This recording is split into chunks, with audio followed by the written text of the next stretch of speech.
Good morning, good afternoon, and good evening. Welcome to the AI and Indigenous Knowledge Solution Track webinar. We hope you've been healthy and safe, your families, your friends. My name is Ahmed Jiyad from the ITU, the International Telecommunication Union, and I have the privilege of introducing today's webinar. The International Telecommunication Union is the United Nations Agency for ICT, and we are also the organizers of the AI for Good Global Summit, alongside with X Prize Foundation, and in partnership with 36 United Nations agencies, ACM, and Switzerland. The goal of the summit is to identify practical applications of artificial intelligence that can advance the Sustainable Development Goals, and we try to scale them for a global impact. Now, like most of the world has gone digital, the AI Summit also has gone digital, and we're working on weekly elements, webinars, solution tracks that will allow us to reach even more people throughout 2020. Today's webinar is part one of the AI to Preserve Culture Heritage Solution Track that would have been taking place in Geneva, where it's not for the virus. Today, we'll start with a keynote presentation, followed by a panel discussion, a demo video, and a lightning talk. You can certainly ask questions throughout the webinar using the Q&A feature. The panel discussion and the lightning talk will be facilitated by Devar Ardalan, founder and the CEO of IVOA, and she's also the co-chair of the AI to Preserve Culture Heritage Solution Track. She will be introducing the speakers of the panel later in this webinar. Before we start with our keynote opening presentation, I would like to ask all attendees to use the chat functionality and let us know where they're connected from, like which country, which city, just to have an idea of who's in the room. So I would really like to see where everyone is connected from. Oh, wow, we have Geneva, Lebanon, Washington, Frankfurt, California, Uganda, Brussels, Cairo, London, wow, everywhere. San Francisco, Tokyo, Lugano, Jamaica, Cote d'Ivoire, Poland. Okay, that's a great crowd from everywhere. I mean, I can see how geographically diverse this webinar is. And I think now it's time to start the keynote opening presentation. It's going to be by Ber Settle, the head of research and AI at Duolingo. Hey, Ber, can you please open your video and mic, please? Thank you very much for being with us today. It's a pleasure to be here. Thank you very much. Where are you connected from? I mean, where are you talking to us from right now? Good morning from Pittsburgh, Pennsylvania in the United States. Nice. And what time is it now in Pennsylvania? It is 10 a.m. Okay, so it's a good time. And how's the situation there? I mean, do you still work from home or? Yes, very much so. The Duolingo office, I think March 16th is when we started all working remotely, and that has been the status quo for several weeks now and for several months to come, probably. Yeah, we understand. Kind of the same thing here in Geneva. Okay, I think you can just get ready and try to share your screen with the presentation. And while you're doing this, I would like to remind all the attendees to be asking questions. We're counting on you for a very interactive discussion throughout the presentations, and we would be reading the Q&A, the questions in the Q&A, and we're going to have a Q&A segment after Ber's presentation for him, and of course we're going to have another Q&A segment after the panel discussion with Devar later on. So Ber, please, the show is all yours. All right, thank you very much. Now that I'm in full screen and sharing mode, can somebody give me some signal that everybody can see my screen? Everything works very well and you can see it. Great, thank you. And I cannot see the chat, so if people pop in with questions, could one of the moderators just pause me or something? Yeah, sure. We're seeing the chat and the Q&A, and we'll be looking into this. And after your presentation, we'll have some Q&A from the questions from the attendees. Excellent, thank you. Well, again, good morning from Pittsburgh, Pennsylvania. It's a pleasure to be with everybody, and I'm excited to talk about how we're using AI at Duolingo to teach the world languages, and particularly to preserve languages through teaching various indigenous languages. We have had several efforts over the last few years that I'll be talking about. But first of all, since I'm coming to you from Pittsburgh, the city of bridges, there are more than 400 bridges in the city of Pittsburgh. Here's a beautiful picture of Actually, I'm not sure which one this is because there are three identical bridges, the Warhol, Carson, and Clemente bridges. But the funny thing is, I want to convince you that language shapes the mind, the way we think about the world. And one good scientific example of this is a study that was done in 2002 showing that if you ask native German speakers, or well, first of all, consider that the word for bridge in German, die Brücke, is a feminine word, whereas in Spanish, it's el puente, which is a masculine word. And if you ask native German or Spanish speakers to describe a bridge, to come up with adjectives for a bridge, the German speakers will come up with things like beautiful, elegant, and peaceful, things that are stereotypically feminine pronouns, whereas Spanish speakers will say strong and sturdy and towering. And just before you think that maybe there's something going on with the just maybe Spanish speakers are more macho and come up with more masculine sounding words, you get the opposite effect for other words, like the word for key. German speakers would say hard and heavy and jagged, whereas Spanish speakers would say golden or intricate and lovely.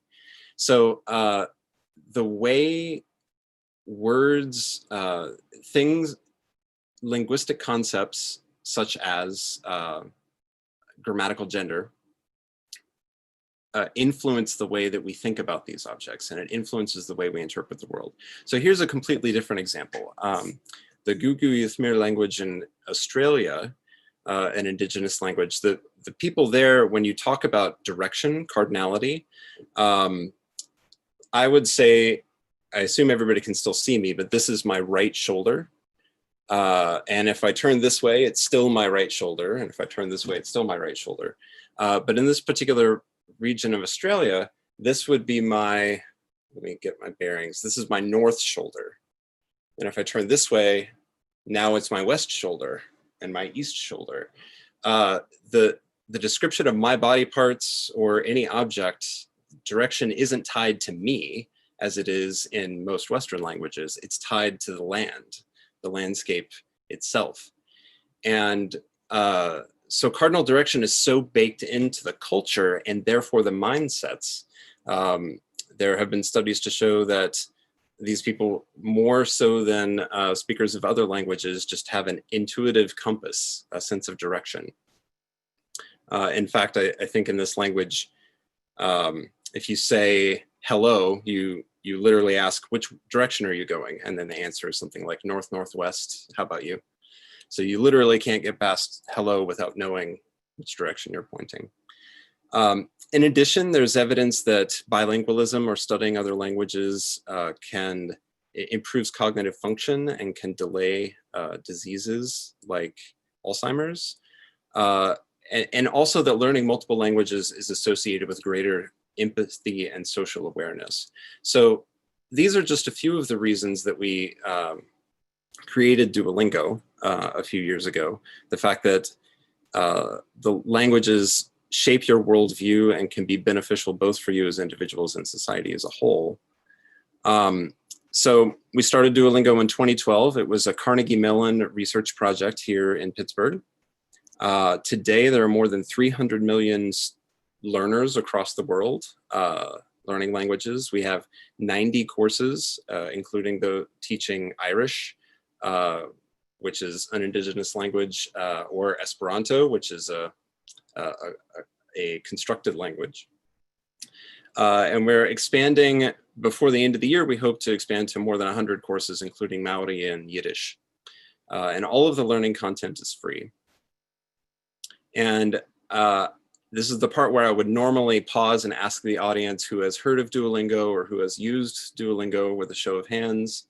Can't really do that right now very easily, but I'll give you a little crash course in it just in case you're not familiar with Duolingo. So it is an app and a website that is a game-like curriculum for learning languages. So we have these lessons that are grouped into skills by topics. So those topics can be thematic, like phrases or introductory phrases or travel or restaurants, or they could be also grammatical topics to teach you the case system of a particular language, etc. And learners complete these skills to unlock more rows. So this is how we implement mastery learning. And in order to progress through the course, you have to complete all of the skills above it. And then we also encourage users to practice what they've already learned to go back. And I'll talk about some of the technology we use to improve learning through that. And then there are other gamified motivators and metrics like in-app currencies and leaderboards and things like that. So a brief word about AI and Duolingo in general. You talk about AI going into any kind of field and people get a little shaky. And our goal here is obviously not to replace great teachers. The best way to learn a language, because language also is so intertwined with culture, the best way to learn a language is to talk with people and to be immersed in it and to learn the words and the customs and the traditions of the people who speak that language.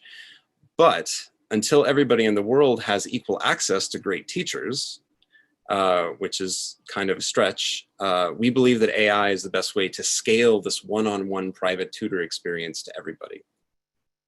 And when you think about why a private language tutor or a group of dedicated people to practice with, why they're so effective, I argue that they have three properties. One is that they know the material really well. They know the language, they know the ins and outs of it, the nuances of it, and the culture. They know how to keep you engaged and excited about the material. And perhaps most importantly, they know how to get inside your head because you have this dedicated face-to-face time with them. They can get an intuitive sense of what you know, what you don't know, what you struggle with, and then use that to their advantage to engage you with the right material at the right time. So I'll dive a little deeper into how we use this at Duolingo. So we have a statistical AI model that learns what learners know and how well they know it. Since we have 300 million people doing 500 million lessons every single day, we've got a giant database of individuals' interactions with different linguistic concepts like words and vocabulary. And this is personalized for each student and adapts over time as they learn more. So how this works harkens back to something called the spacing effect, which is more than a century old. And it's the idea that people learn better if practice is spaced over long intervals. Instead of cramming, you practice, you come back to things periodically to practice. And this is one implementation of this is the forgetting curve. So here the delta is the amount of time it's been since you last practiced a word or concept.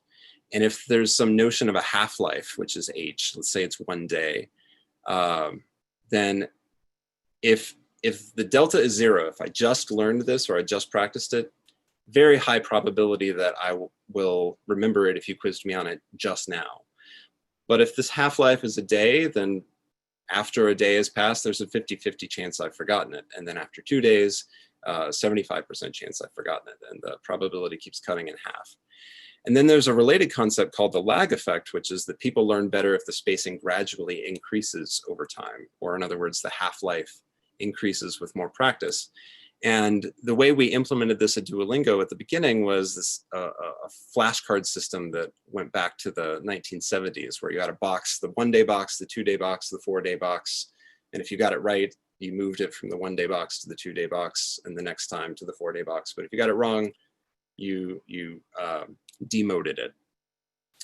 And then we noticed that this is actually can be formalized as an equation of 2 to the number of times you've gotten it right minus the number of times you've gotten it wrong, which you could then generalize into 2 to the power of a dot product of any arbitrary thing you could think of. What is the word? Who is the user? You know, is this a noun? Is it a verb? Is it an adjective? Is it an interjection?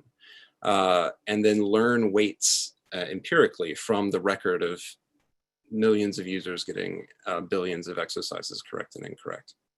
So here's a cartoon of what's going on with a student, their first 6 encounters with a word on Duolingo over 30 days.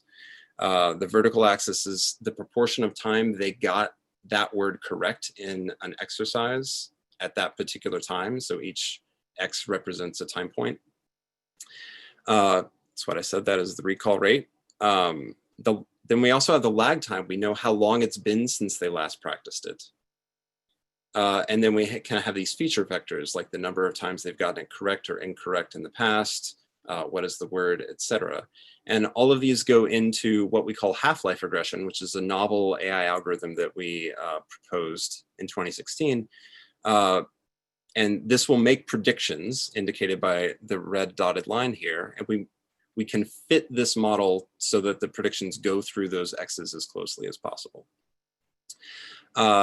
We collected a bunch of log data, and our method using this machine learning, this Halflife regression specific memory focused machine learning method was significantly better than other existing schedules, space repetition heuristics, as well as other off-the-shelf AI baselines like logistic regression. And then when we put this into practice, something that we do at Duolingo with everything, we run controlled experiments. So half of the users will get control, which in this case was the old flashcard algorithm. And then half of the users will get the new AI model under the hood. And then in this case, we ran this experiment for 2 weeks. There were 3 million students, and we saw a 12% boost in engagement. People continuing to come back and learn languages the next day after having used the app the day before. So some of the impacts of this, this is a timeline for the first, I don't know, maybe 4 years or so since we launched. We launched almost exactly 8 years ago today. And when we put these models into deployment, I would like to think that has something to do with the increased growth we've seen over the years, making Duolingo basically the #1 language learning platform online. We've also released several peer-reviewed research articles, as well as data sets. The data set that we use to fit the model I just described is publicly available, and lots of other researchers have been building on that work and continuing to publish on it. And there's also an interesting dynamic with the way that Duolingo is structured, where users have a choice in that they could choose to plow through the course. Let me back up for a second, because I'm not sure I explained this earlier. When you do a skill, initially all of the content is at an easy sort of level. And then when you go back and practice it, it gradually gets harder and harder. So this is, again, part of the adaptive algorithms. And in fact, the reason my face looks like this right now is we had a new model we started building in October. I started growing a beard when that started. We launched that model a few months ago. I started to shave it off. And then everybody said, no, stop there. It looks great. Just keep the, so these are my quarantine lamb chops. Anyway, so every time you go back and review the material, the little numbers in the crowns in this image here, the 1 is you've gone through the skill 1 time, and the 2 is you've gone through it the 2nd time, which is slightly harder. And the 3rd time and 4th time, they get harder and harder. And so users have a choice whether or not the material they've already learned, whether they want to keep repeating it to go deeper into those skills, or do they want to keep everything easy and plow straight ahead? So what we're looking at here is kind of a heat map of the distribution of what users actually do. So they can either plow straight ahead and unlock rows all at the easiest level, or they can level up. And they go through the curriculum slower, but it's more challenging material. So the people along this hull, we call them the Candy Crushers. Those are the people, maybe they don't actually care about learning a language very much. It's a fun distraction. It's like fair trade, organic junk food. At least they're learning something while they're playing a game. But then there are all of these other people on the opposite end of the spectrum, which we assume, we call them strivers, because it's really important for them to engage with the material and learn the language, and they're in it for the long haul. And interestingly, if you look geographically where these people are distributed, the Candy Crushers are mostly in developed countries, and the strivers are mostly in developing countries. There's kind of this dynamic, not entirely, but there is this dynamic that you start to see. And interestingly also, if you look at the distribution of where our revenue comes from, through subscription services and things. Again, all of the learning content is free. They're just kinds of fun game-like bonuses and power-ups that you can purchase, and that is how we make 90% of our revenue.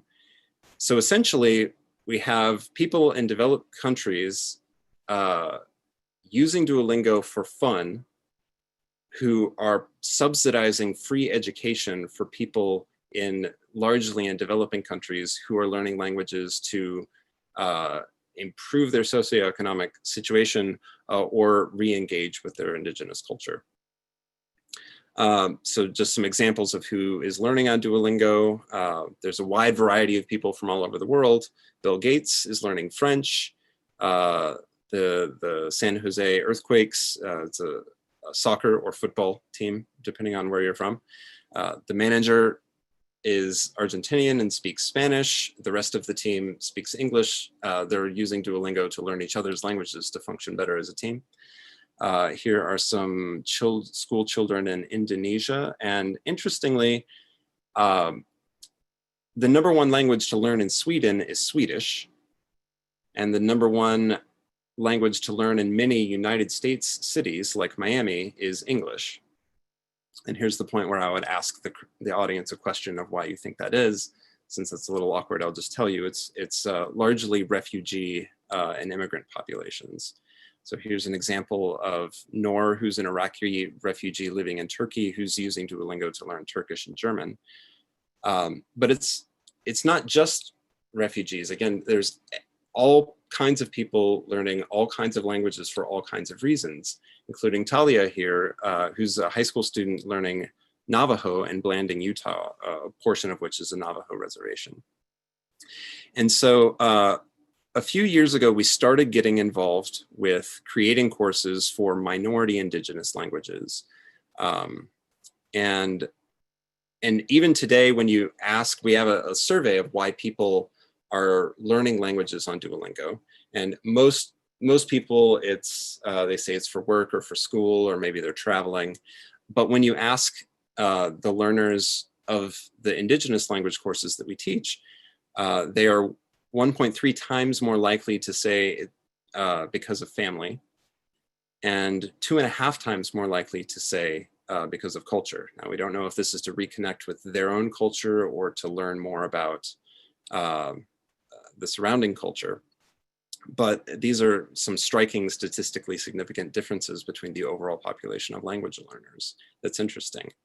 So we started down this journey in 2016, where we were approached by some actually high schoolers who were native Irish speakers who just they loved Duolingo, they had been using it to learn French, and they just wanted to help us create an Irish course. So today there are more than 1 million active learners. And by active learners, I mean people who've done a lesson in the last week. There are 1 million active learners relative to 100 or 200,000 native speakers in Ireland. And you can see a heat map of a distribution. It's mostly concentrated of people in Ireland, and then the greater English speaking diaspora, including the United States. We actually were given an award by the President of Ireland for the preservation of the Irish language. So here we've got Karen Sy, who's one of our senior engineering managers who traveled to Ireland to accept the award. We followed that up shortly afterward with Welsh, and today there are about 500,000 Welsh learners, mostly concentrated in the UK. We also later that year worked with the Peace Corps to develop a language for a course to teach Guarani, which is a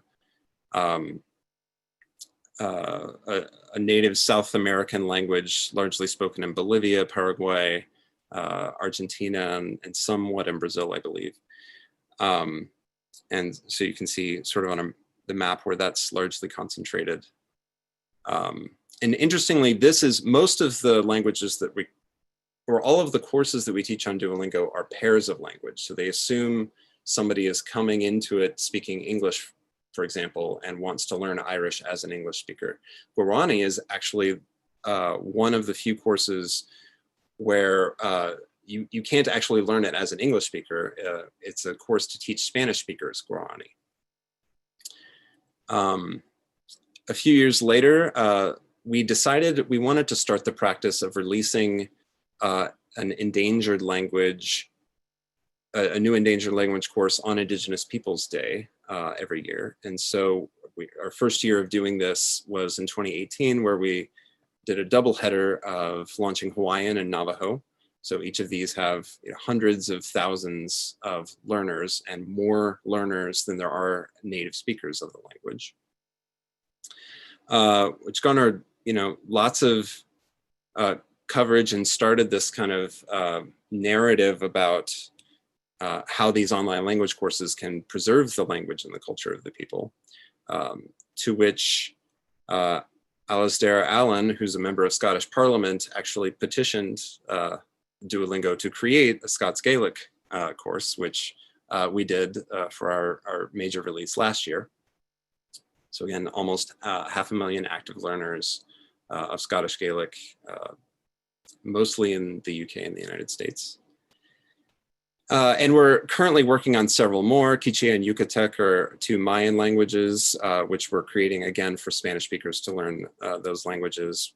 Maori is under development, Haitian Creole and Yiddish. And your definition of an indigenous language can vary. There are also other languages that we teach, like Swahili, in the course as well. So here's Clara May. She's one of the high schoolers in Utah who helped develop the Navajo course. And so we'd not only use AI to adapt and to make teaching more efficient, we also use AI to help facilitate the development of the courses. And one way of doing that is if you answer a question that you got wrong, but you think you're correct, you can submit a report. But only about 10% of those reports are actually wrong. So we get about 500,000 of these every week. So the volunteers who create the courses and maintain them don't really have time to look at all of them. So we use AI to rank order them, essentially. Like, here are some prompts in Navajo. Here are the suggested English translations as part of the lesson. Here are the number of reports and the probability that that particular translation is correct according to our AI models. And this is what it looks like a little bit. Here's an example of a prompt. Here is a sort of, if you're familiar with regular expressions, a language of trying to capture all the different ways you could correctly translate this. And then these are things that different users had submitted. We can extract features by comparing all of these different things, and labels come from the decisions that the course developers made. And here we can see on the horizontal axis is the size of the course in terms of the number of reports we get. And the vertical axis is the area under the ROC curve, or a quality measure. So 0.5 is essentially random guessing. You're not doing anything smart at all. If you use a heuristic of just ranking a report by the number of people who submitted it, which seems reasonable, you only do a little bit better. And each dot here represents one of our courses. And even though all of these languages have very few linguistic resources to train the AI models, they're actually good enough to be useful in speeding up the development of these courses. Historically, once we created a new course, it took about 6 months to graduate from beta. And Scots Gaelic, which is one of the first courses to use this AI model after we put it into production, only took 5 weeks to hit that benchmark. I think I'm running a little over time, so I'll just rush through the end. I wanted to leave you with this quote from Clayton Long, who spearheaded, reached out to us about creating the Navajo course. He said, "This collaboration was a dream come true because it reaches young people, makes them the leaders, but also exposes the world to our language and our stories in a way that I could never have accomplished." And so with that, I will pause for questions. I have lost track of my cursor. There we go.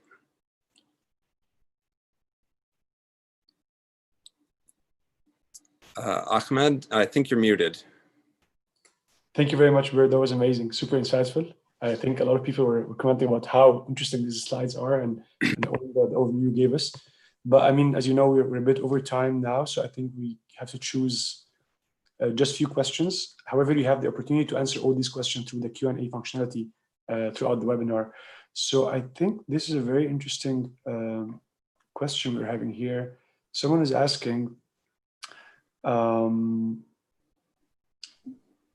what are the downsides of using AI to teach indigenous languages? Is there any downsides to that? And if there is, what are they? Well, it depends on your definition of a downside. One limitation of using AI is because AI to function well is really data hungry. And if you're concerned about, if you're motivated to teach indigenous endangered minority languages, by definition, there are not that many resources for them. So there are some, like I showed some promising results here where we were still able to train useful AI models despite the lack of lots of resources. But that's one challenge in doing it. I guess in terms of a broader sort of societal disadvantage sense, again, language is all about culture, or it's largely about culture. And so if you want to learn an indigenous language, it's because you want to connect with the culture or the people of that language. And using AI as a medium to learn that, I'm actually, I mean, you'll obviously be missing out on that, but it also, I think, what we've observed is that for beginners, especially in a language, working with like an app or a computer system or an AI is way more comfortable than dealing, the performance anxiety or the embarrassment of talking with an actual person and screwing up. So it actually, I think, helps get people up to a baseline level of fluency so that they can start to engage more comfortably and meaningfully.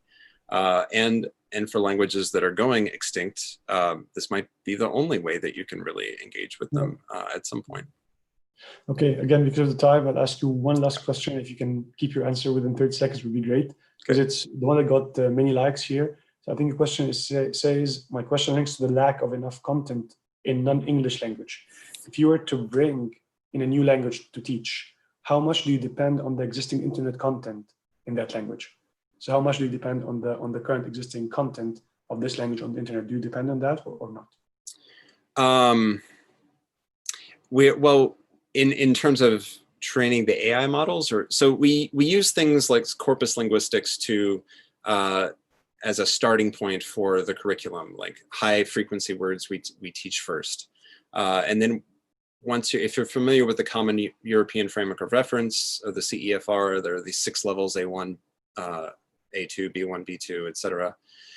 Most of our courses get you through to an A2, B1 level at this point. And for many, many low resource languages, that might be as far as you can get. So that is a limitation that we're sort of fighting against. Yeah, got you. No, great, super insightful. And I think, please, I mean, if you can stay with us on the webinar, you can answer all these questions if you want. And I think we're already like 10 minutes over time, so we should. I apologize. Thank you very much again. And we're gonna now start with continue with introducing our next segment of the webinar. So Devar Ardalan, she's the founder and CEO of IVOA and the co-chair of the AI to Preserve Culture Heritage Solution Track. Devar, thank you very much for being with us today. Thank you so much. Great to be here.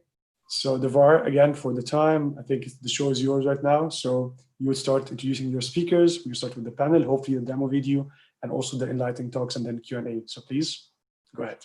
Thank you so much. Sounds great.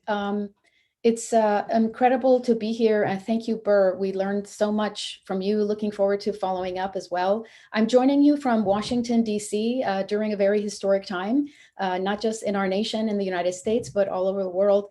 And never been a more pertinent time to be able to talk about how we can preserve our culture and whether artificial intelligence can be a tool in that way, as Burr has also mentioned.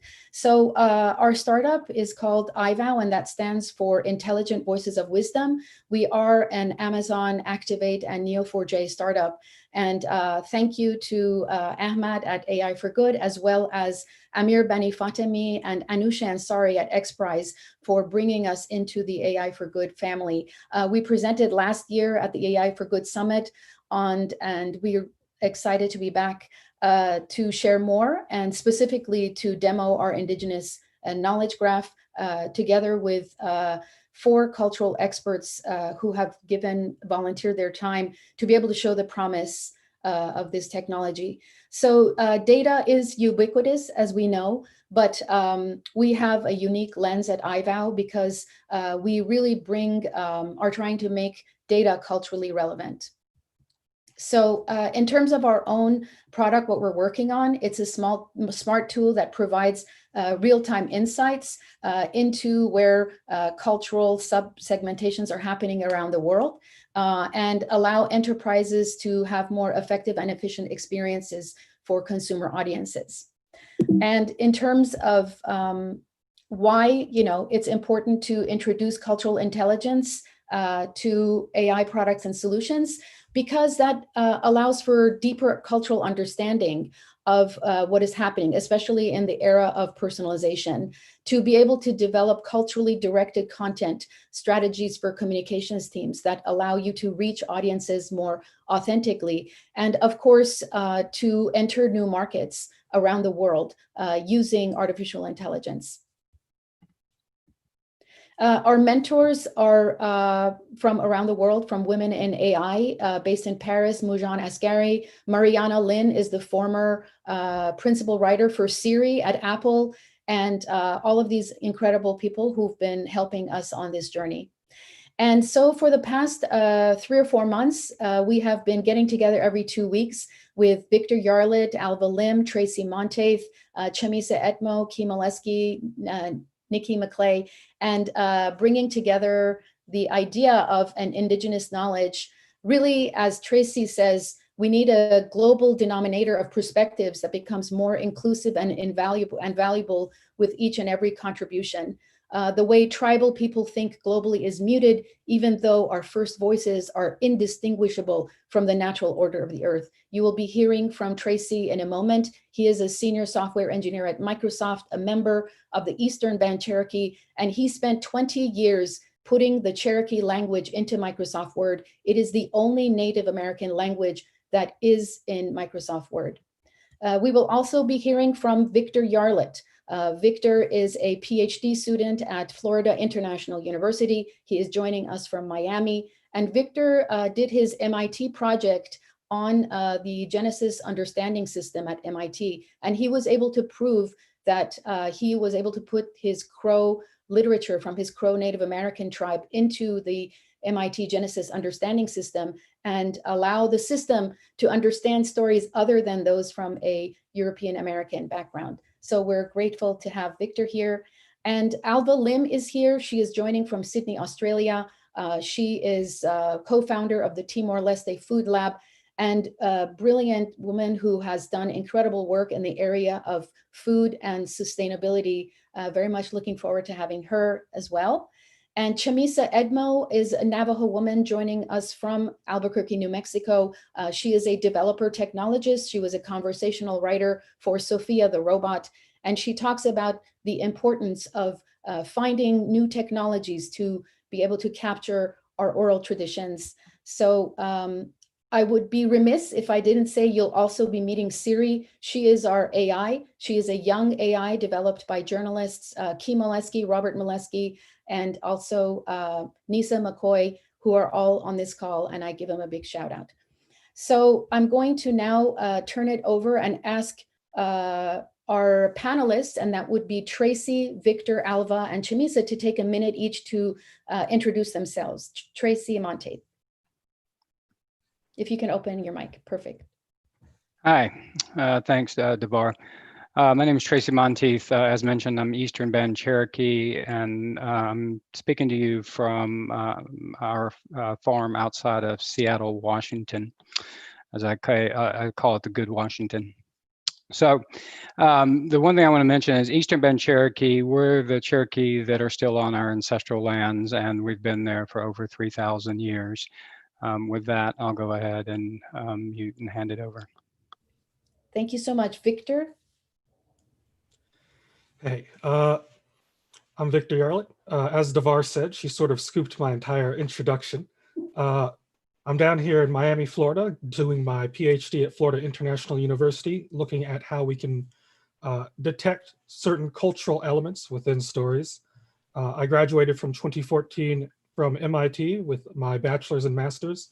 My master's thesis was focused on how we can allow story understanding systems trained primarily on Western European and American data on native cultures and get that story understanding system to be able to actually extract useful and interesting information from stories that are from these lesser known cultures and non-Eurocentric cultures.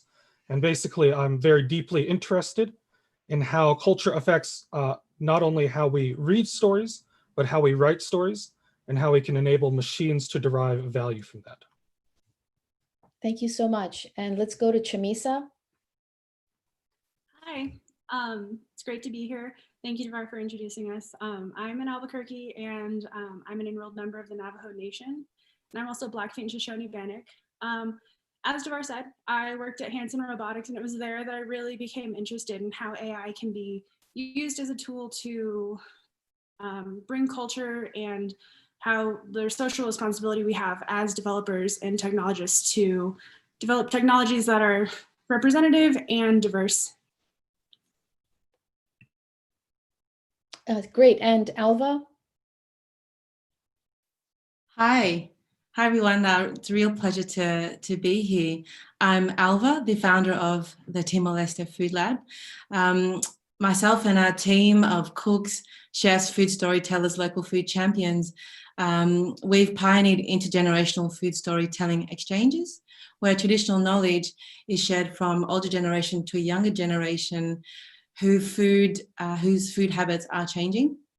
And so what we're trying to do is with the honor of being able to document these visual images and videos of traditional food, recipes, techniques, we really believe this knowledge needs to be preserved and also shared. It's a responsibility that we feel, but also that this knowledge is heard when we're talking about trying to achieve the sustainable development goals, and we're designing programs on nutrition or agriculture or sustainable livelihoods, to develop programs and co-create them with the community using their own local Indigenous knowledge. We will create more effective programs that will achieve and scale up the sustainable development goals. So it's really exciting to be part of this project. We see the potential for AI in both those aspects of preserving knowledge, but also co-creating new food knowledge as well across different communities. Thank you. Thank you so much. And I want to cue now to a video. So we knew that we were going to have to be behest to the technology world and how fast or slow the internet would be. We have produced a 10-minute video, and it will introduce you to the Indigenous Knowledge Graph demo. And no, one of the people in the chat has asked when we're going to get to that. We're going to get to that right now. And this is going to allow you to see how we combined conversational AI, and that would be Cena, with our Indigenous Knowledge Graph. So give it 10 minutes, please, and let's watch this video. Thank you.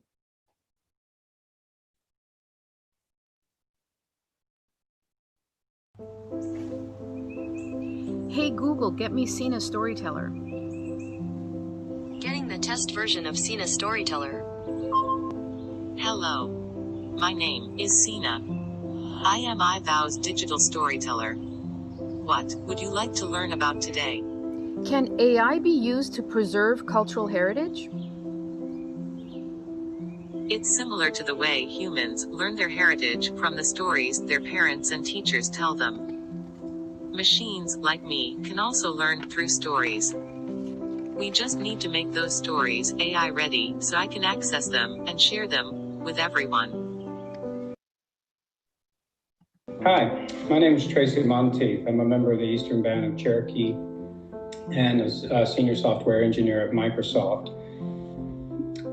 The reason we're here and in this zeitgeist moment of pandemic, that we come from very different places in the world, but we all share this common understanding that our stories from our families and from our ancestors are the most important part of our lives. And even though they're ancient, and we are sitting here in front of technology, helping to share those stories.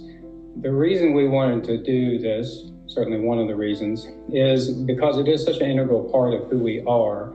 We're sharing our stories, our recipes, and our knowledge on how we live in a sustainable way for, in our case, thousands of years.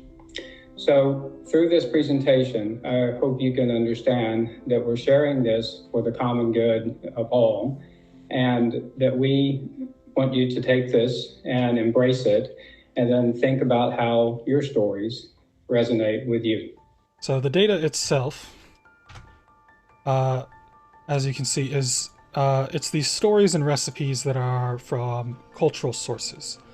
So there are, ginseng, from a story about ginseng from the Eastern Band Cherokee, or a recipe about mutton stew from the Navajo Nation. An interesting thing to bring in is, and this is something we've been looking at as part of our presentation, is these SDGs, Sustainable Development Goals, which include some additional information, right? And this additional information is what we would call an ontology in natural language processing or artificial intelligence that helps to structure and order information. And so the intuitive structure that I see here, and the SDGs themselves are in red, the stories are in blue, the cultures are in this brownish color, the recipes are in this pinkish color. But the intuitive structure that I feel sort of arises as part of this ontology is, because these are all cultural stories and because they're all stories about food, they get centered around the zero hunger and sustainable cities and communities, which has a lot to do with sustaining culture. But they get centered around these two nodes in particular. But then you also see around the outside, you get these smaller little circles, right? You get these smaller clusters around, over here you have good health and well-being and industry and infrastructure. You have a small SDG here related to some of the Ataro Island stuff, life on land. For the Eastern Band Cherokee, the Iroquois, the Creek, the Chickasaw, they get clustered around clean water and sanitation, responsible consumption and production, quality education. And in addition, the storytelling agent Cena, which will be part of our demo, which is it works off of dialogue. It allows people to ask questions and get answers back. And even just in the demo, you can see that it allows sort of the traversal around this greater cycle of these subclusters that are separated by culture, or separated, as cultures start to cluster around certain sustainable development goals. I'd like to introduce Alva, who is studied food and gastronomy, and from that has some really interesting lab that she runs. Hi, thanks Tracy. I'm Alva Lynn. I'm currently in Sydney, Australia, but we have the Timor-Leste Food Lab based in the small island nation of Timor-Leste. So I'm really excited about AI and how it can be used to preserve these amazing stories and these techniques, which are incredibly intelligent and complex, and as a digital platform to then be able to connect with existing platforms out there and bring it all together into a central repository. And now over to Chamisa in Albuquerque, New Mexico. Yat esh misa edmo yenishit would a goja nishlin, black fin shishoni banik bashichin, ashihi dashache, black fin shishoni dashanala. I work as a developer and a technologist, and I'm privileged to be a part of this project. As a Dene woman, I've been told the importance of weaving and the power of traditional textiles and how they tell stories. With permission, open source and previously published data was collected from different cultures from around the world, and this resulted in a stunning and culturally informed data visualization that demonstrates how all of our cultures are interconnected. And now I'd like to pass it to Victor. He is our AI scientist. Victor. All right. Thank you so much, Chamisa. Hey, I'm Victor Yarlett, currently in Miami, but originally from Montana and a descendant of the Crow tribe. I'm currently a PhD student in artificial intelligence and natural language processing at Florida International University, and I was previously a master's student at MIT. As a descendant of the Crow tribe, stories have always been a part of my life. I went to a Catholic school, and we grew up not only with biblical creation stories, but also with stories about how Old Man Coyote would create the world. And I brought that part of me to my work at MIT on broadening the cultural base of a story understanding system by enabling it to understand stories not just from the Eurocentric data set it had, but from my own tribe's stories. And I continue to bring this into my ongoing work at FIU in automatically detecting culturally relevant narrative elements. The Indigenous knowledge graph is a step towards enabling work like mine by providing a central repository of culturally relevant narratives with tagged metadata. This lays a foundation for building intelligent agents that are more culturally aware by providing a source of data to develop, train, and test with. This is deeply important, not only for systems that interact with other people, such as conversational agents like Siri or our own Cena, but also for systems about people that analyze patterns in the data that people produce. People bring the cultural part of them to every aspect of their life, and whether interacting with or learning about them, intelligent systems need a resource like the Indigenous Knowledge Graph to be robust. And that's why I'm glad to be part of this project and to have incorporated the stories, the culture, and the knowledge of everyone on this project. And now I'm going to throw it to Devar Ardalan outside of Annapolis, Maryland, and she's with Cena. Tell me about the Sustainable Development Goals. The Sustainable Development Goals were created by the United Nations in 2015. There are 17 goals designed to make the future more sustainable for humans and Earth. Do you have a story from Cherokee tradition? Do you know about the three sisters, corn, beans, and squash? Traditionally called Shelu, Tuya, and Keashekwa, they are planted very intentionally to promote sustainable soil fertility. Shelu is first. She allows Tuya to climb toward the sun, Une la noon he, while Keashekwa's giant leaves protect the dirt from drying out and allow the three sisters to flourish together. What else would you like to learn about today? Tell me a Cherokee recipe. There is a delicious Cherokee recipe from Mrs. Clifford Hornbuckle for fried corn and beans. It's traditionally called Shelu Ashu Yi Tu Yu. To make it, you cook corn with beans and pumpkin until they're soft, then add beaten walnuts, hickory nuts, and molasses for sweetness. I bet it's delicious. What else would you like to learn about today? Cena, are you a chatbot? Yes, you can call me a chatbot. I think of myself as a digital storyteller and curator of global cultures. For now, I am a demo with limited abilities, but my creators are working very hard to give me the power to learn and teach people about traditions and cultures from all over the world. What else would you like to learn about today? That's all for today. Goodbye, Cena. Goodbye. Ogonet. Shki, donadaka gohani. Obrigada, Barak. Deal God.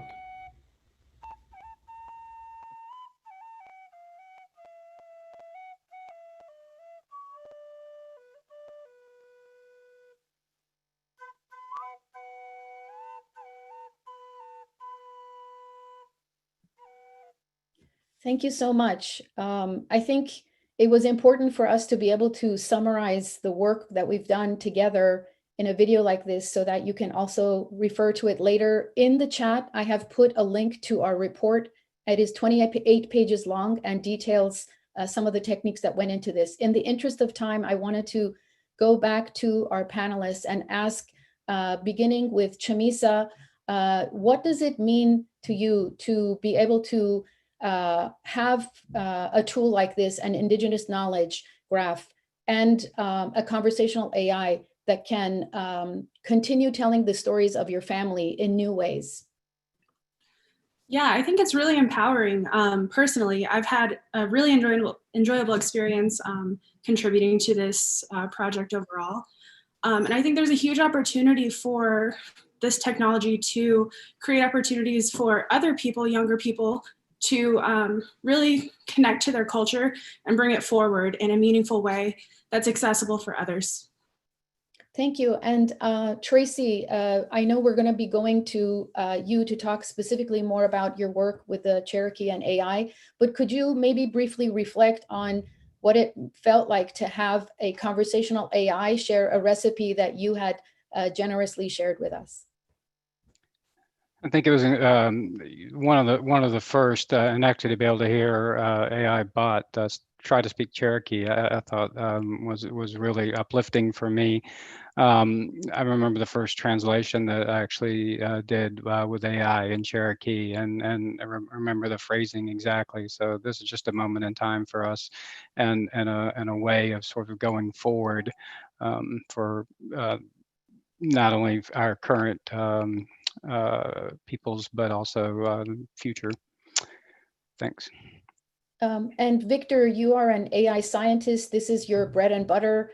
Can you share a little bit more about, a year ago we were in Geneva talking about cultural engines, and here we are today actually showing the foundations for one. And the idea that as humans, we learn about our cultures through the stories that our parents tell us, and machines have zero knowledge. And therefore, why can't we teach machines also through our stories? If you could expand on that. Sure. So as Devar said, machines do start from zero knowledge. Machines don't have a sense of cultural awareness on their own.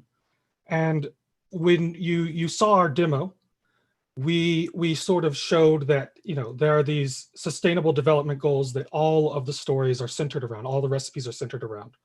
And it may seem obvious to us as humans, as people who are deeply embedded in language, that recipes are about food, that these deeply cultural stories and recipes are all related to sustaining culture. But a machine doesn't have that knowledge. And something like the Indigenous Knowledge Graph, having these SDGs as part of the information within it, and these relations between the stories, the recipes, and these SDGs provides additional context for any intelligent agent that wants to know more about the world and know more about the cultures that it interacts with. Thank you so much. Alva Lim, you have done a remarkable job with your work in Timor-Leste with the Timor-Leste Food Lab. And also you created a fascinating dashboard where you were actually able to show the correlation between the food, the indigenous food that you were eating based on the seasons, and the Sustainable Development Goals. Briefly tell us about that and how you could see an iteration of the Indigenous Knowledge Graph that would be very informative in terms of its relation to Sustainable Development Goals. Thank you, Devar.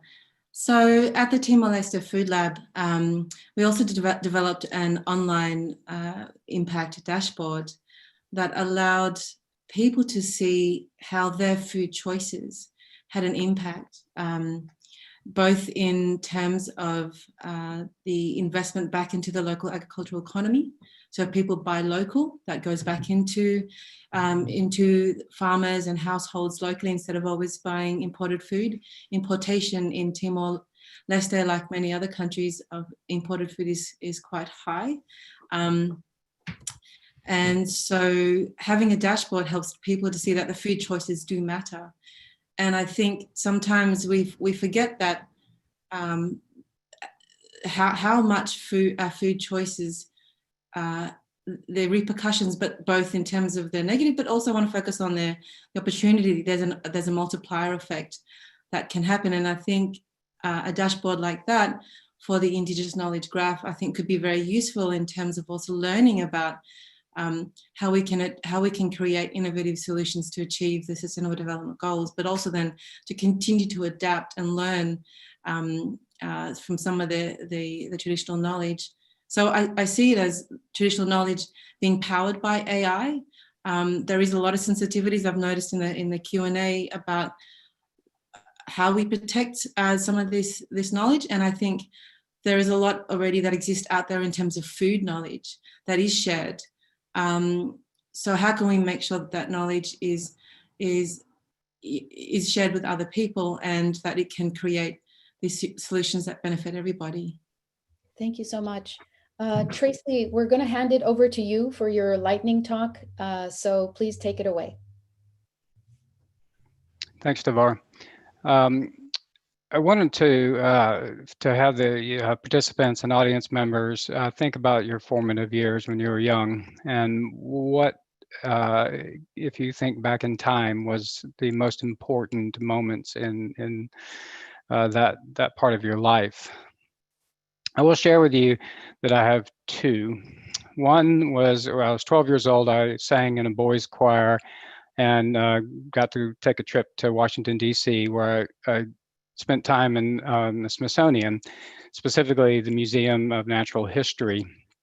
As in the old museum, as you go left, you go through and you find the primitive peoples of the Americas. And for me, this was a moment where I realized something was not quite right, because you come out of that room and the next thing that you see is a dinosaur. And so, because some of the mannequins that were used actually look like people that had helped to raise me, I was fortunate enough to know people that were actually born in the late 1800s. And so when I see these people and I think about dinosaurs, I knew it was an extinction concept. I didn't really process that till much later. The next aspect is my mother was a teacher. Now she's retired, and she was able to bring home a PC. It was one of the earliest ones from an Apple IIe, and I was 17 years old by then and had a screwdriver. So you do what every 17-year-old does, which is take things apart, put them back together. And then there was one little booklet, and no one really to talk to about what it was, how to use it or anything, but there's one little booklet with BASIC, and I burned through it in a very hungry way. And then I noticed there were some characters that started to look like the Cherokee language. We have a written language. It's 200 years old in terms of the written part, and it's a spoken language. It's about 3,500 years old. So when I started seeing these symbols, some of them, faintly resembled some of our Cherokee syllabary, that's when I decided that it very well might be a useful tool for language preservation, specifically our syllabary. So I spent basically my entire career chasing that concept. And what it taught me along the way, it gave me the persistence to actually learn how things work inside of computers and how software works, and then how could we possibly do this. So I spent decades, as I mentioned, in figuring out all the bits and pieces along the way. I skilled up. I got hired by a company called Microsoft, and at that point, I started reaching out to others, and that's when things started going faster forward. Eventually, with thousands upon thousands of emails and a lot of conversations, we settled on that it was something that we could actually put in the operating system, and more importantly, Word and all of the Office apps, so that we could actually create content for our learning for our students. We have immersion schools now, and they're all based on that learning content. And it was basically a tool set that we needed in order to actually help others use modern means of learning to learn their native language. So from there, it was a natural progression for me because we started printing our language and had a bilingual newspaper by 1828. And if you think about that, then it's an exception and the acceptance of a technology. For me, AI is the next extension of that. And I had built a prototype with machine learning, and then I'd followed that with a prototype with AI as the main engine, and got terrific fidelity for our translations. So that's what I'm continuing to work on, and that's a portion of our story. Thank you. Yeah, just so incredibly inspiring. Thank you so much, Tracy. So I think, Ahmad, we're going to go just to the audience to answer some of their questions. And one of the questions was maybe, Victor, why did you choose Neo4j? Sure. So there are a lot of technologies out there, and I think a big part of it is just the ubiquity of Neo4j and the readiness of, or the availability of resources for that. But to get to the deeper question, the reason that we're using a graph-based database, we're interested in this graph structure, is because we're really interested in capturing the relations between these stories, these recipes, and various different interesting parts of data, and seeing how these different cultures connect not only with these SDGs that they're sort of centered around, but can connect to other parts of other cultures. So one culture may look at one ingredient in a recipe in a vastly different way from another one. And you would, it's very interesting to be able to capture that and all those relations and be able to also visualize it. And so that's sort of the main reason that we're using, backing this with a graph and using Neo4j. Thank you so much. Chamisa, I know that you and I were both writers for Sophia the Robot, built out of Hanson Robotics. And one thing that's really fascinating about Sophia is that she has traveled to over 30 countries, and she has a camera on her. So everywhere she goes, she actually can see when people come up to her and talk to her. So when you talk about the future of robots, and you have been part of the development of the AI and language and understanding of a robot, it's even more imperative that what we're doing gets fast-tracked, right, Chamisa? Because we actually wrote a lot of those scripts for Sophia in the early days, obviously, for her to know what country she's going to, potentially if there was a festival, how she should respond. And yet to think that we actually can use a knowledge graph to be able to have AIs like Sophia be a lot more, quick and understand cultures better. What are some of your thoughts based on having worked with Sophia? Yeah, definitely. I think just with the experience with Sophia, we worked a lot to research ahead of time and prepare the robot to perform, I guess, in these spaces. And if you build a brain, essentially, for a robot that already has all of these nuances, cultural nuances, and even things that probably shouldn't be talked about, or you load in like an awareness of stories that are all public domain or things like that, it becomes a much more personalized experience for the user. And it really allows humans to connect on an intimate, a more emotionally and intellectually intimate level than they would normally be able to. Absolutely. And Gartner reports that by 2022, some 25% of interactions online will be done through virtual assistants. That's up from 2% currently, which means that we have a lot of work to do to make sure that these virtual assistants and chatbots are culturally relevant, so that we aren't in a situation where we wake up 10 years from now and the technology that exists does not look like us, does not sound like us. Myself, my background, my last name is Ardalan. I come from the Kurdish and also Bakhtiari ancestry. These are legendary tribes in Iran. I have not visited there since 1989, and yet my language, my culture is part and parcel of who I am. My mom, my dad are on this call right now. They have nurtured so much in me in terms of my curiosity for cultural expression and my responsibility as a journalist and storyteller to make sure that these future tools embody world cultures in them as well.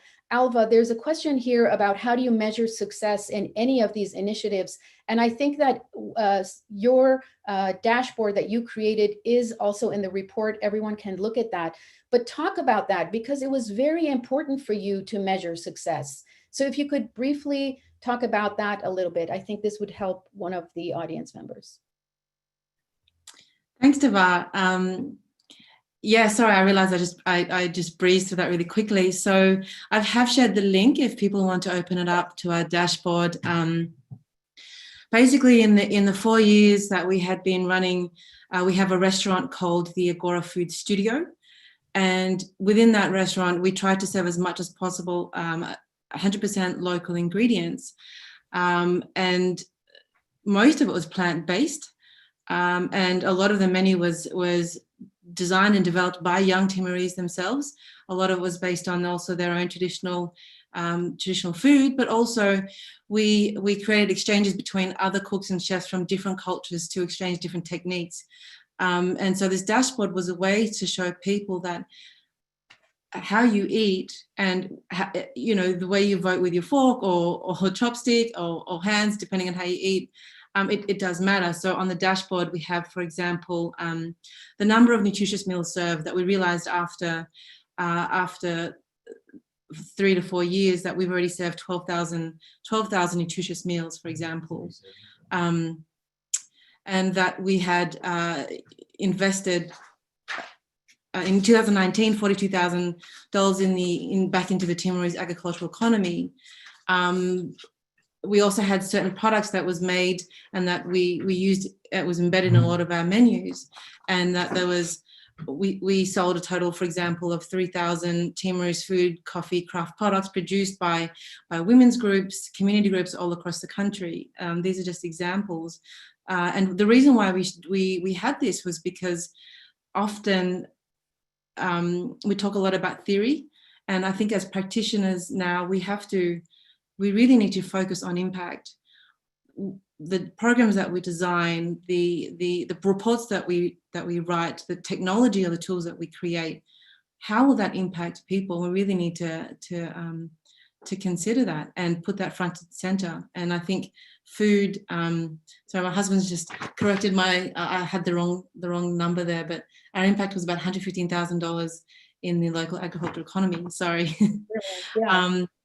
Yeah.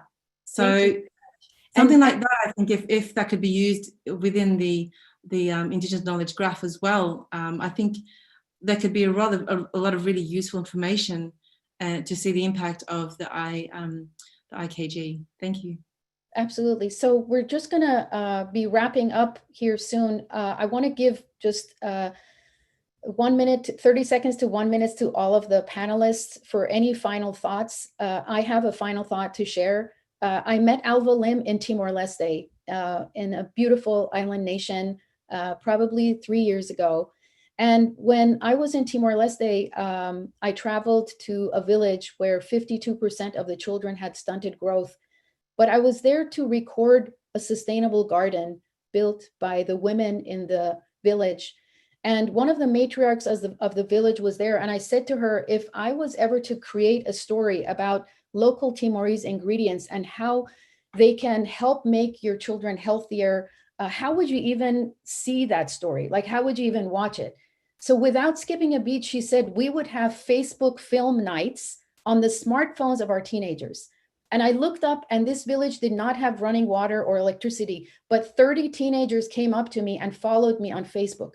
This is our opportunity, because Cena can also be on Facebook as a bot, sharing the nurturing recipes and stories from Alva, from the Timor-Leste food system, into these communities around the world who have no other way of accessing information, and for the most part are just like liking silly stuff on Facebook.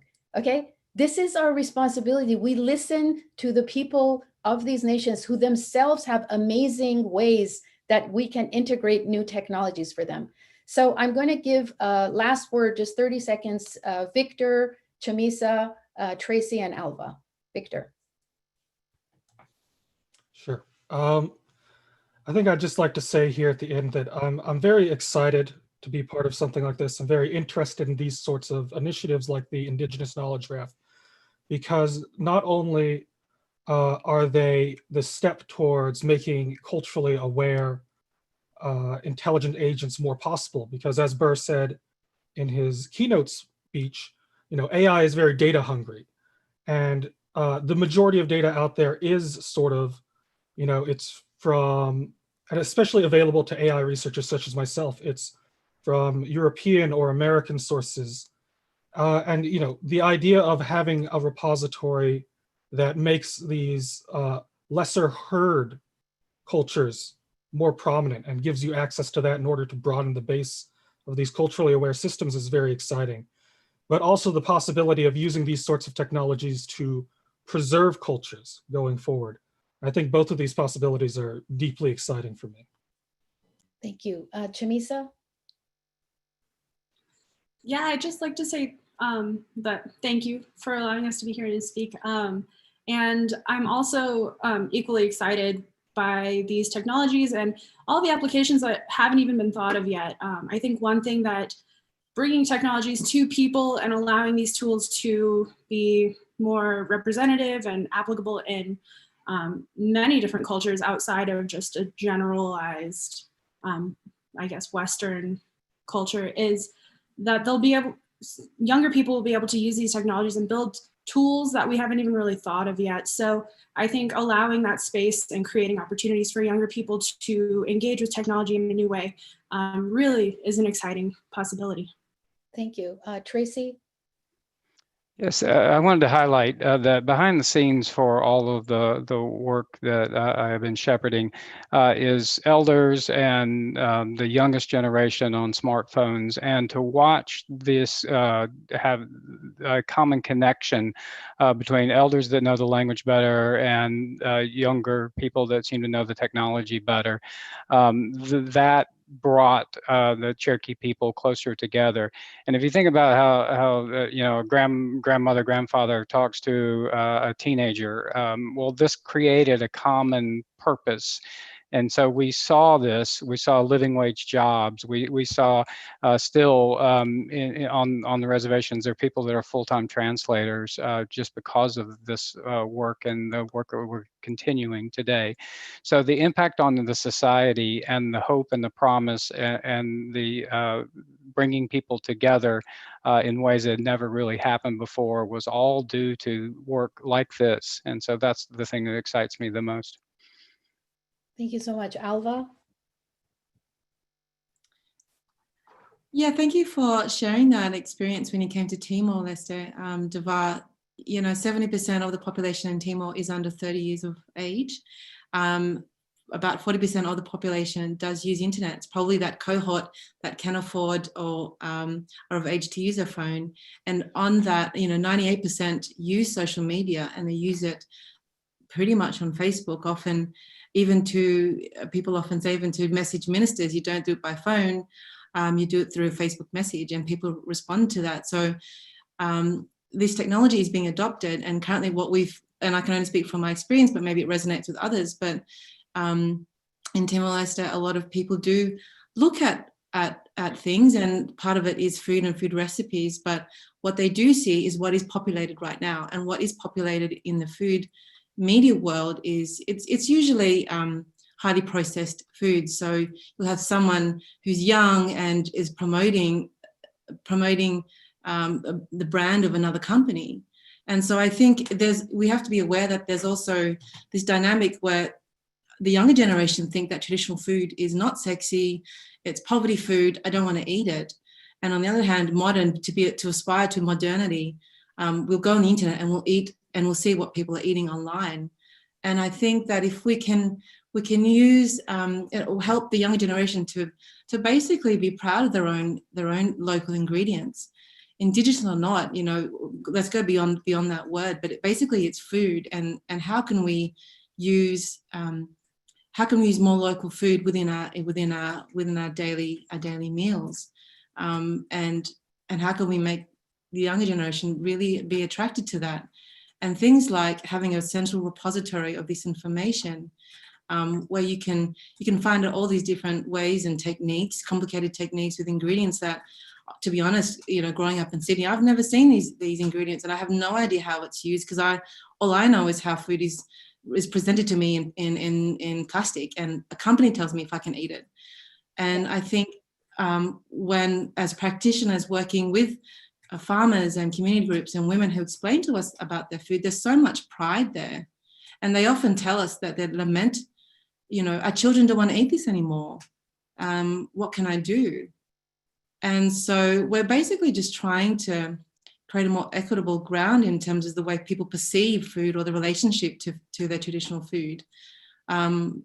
So I think, you know, this is why this excites me. Also, as a food lover, I get so excited by the ingredients and techniques that is learned, and I don't want that to be lost. Yes. I want people to use it. Food is not something that should be in a museum. Food has to be used. Food has to continue. The traditional food and techniques, people have to continue to use it. And so how can we do that if the future generations don't want to? So food is lived, and we have to keep using it. So I'll stop there. Thanks. Thank you so much. Beautiful and profound. Ahmad tells me we have a couple more minutes left. Thank you for all your questions. Burr has also put some really good information in the chat. There are increasing efforts to create linguistics data sources, resources for AI, ML, NLP that go beyond contemporary dominant world languages, and here he has shared all of those. So since Ahmad said we have a little more time, I want all of us to end with honoring our elders, and I would like to say something in Persian very quickly to my ancestors and parents who are on this call, who also speak English, but I'm going to say it in Persian. So please think of something that you can share at the very end in your native language. So میخواستم فقط از شما تشکر کنم برای تمام جوری که زندگی منو شیرین کردین و تمام دانشی که به من یاد دادین امروز بتونم تمام این کارها رو انجام بدم. خیلی دوستتون دارم. مرسی. And Chamisa, you go next. Okay, thank you for allowing us to be here. Great to meet everybody, talk with everybody. Hagone. Okay, you're not going to say more? Okay, perfect. Victor? Sure. You know, I just think it's very important that, you know, we do pay respect to the elders who have, you know, done their best to keep the traditions alive. And I'm especially thankful to both of my parents and to, you know, my greater extended family, and, you know, all the support they've given me and all the help they've given me. Oh. Tracy? First, I want to thank everyone on the panel. It's been great working with you and Devar for organizing this. We don't have a word for goodbye in Cherokee, but we do have a concept of until I see you again. And so what I'm about to say is thank you and until I see you again. And we sort of mean that kind of no matter if you're in this world or the next. So shki donadaga gohai. And Alva? So I'll share it in the Teton language, the national language of Timor-Leste. Obrigado Barak, itenia aihan mak itenia identidade. Ba bayala sira obrigado Barak ba fahe itenia ra itenia aihan ba malu atelogu belehan mai han hamutuk. Thank you. Thank you so much. Ahmad, we're going to pass it to you. We're going to thank ITU, Fred, all of you for inviting us to be part of this extraordinary event today. Thank you, Ahmad. Thank you all very much. That's been great. Very interactive session. Thanks very much, Tracy, Victor, Alva, Chamisa, and of course, Burr for the amazing opening presentation as well. super insightful, I think, webinar, and people have been asking questions and making comments in the chat nonstop. It's been really, really great. Thank you very much for this work and for presenting all this things you've been doing in creating a really AI that is informed by the culture and culture ready, and kind of preserving this indigenous language and dialects in various ways, in different ways. It's been really, really amazing. I just would like to remind everyone that this is only part one of the AI to Preserve Culture Heritage solution track. So we're going to have more parts of this in the coming weeks. Also, don't forget to check our website, aiforgood.itu.int, for all the coming elements. I think next week we have two very interesting webinars. So one actually is co-hosted with DASH, the Data Science Artificial Intelligence Summit for Health, which is an initiative by Harvard Global Health Institute and Novartis Foundation. And the webinar will be with the title, Can Image-Based AI Meaningfully Impact the COVID-19 Response in Low Resource Settings? And another webinar also going to have next week is about AI driving divides, AI driving digital divides and the future of African economies. So both of them are going to be next week on our webinars series, and you can check this on our website. Thanks again for all our panelists today, and of course for the attendees and for this engagement that we saw through the webinars. And I hope, you're going to have a great day or evening, depends where you are. And thank you very much, and see you next week.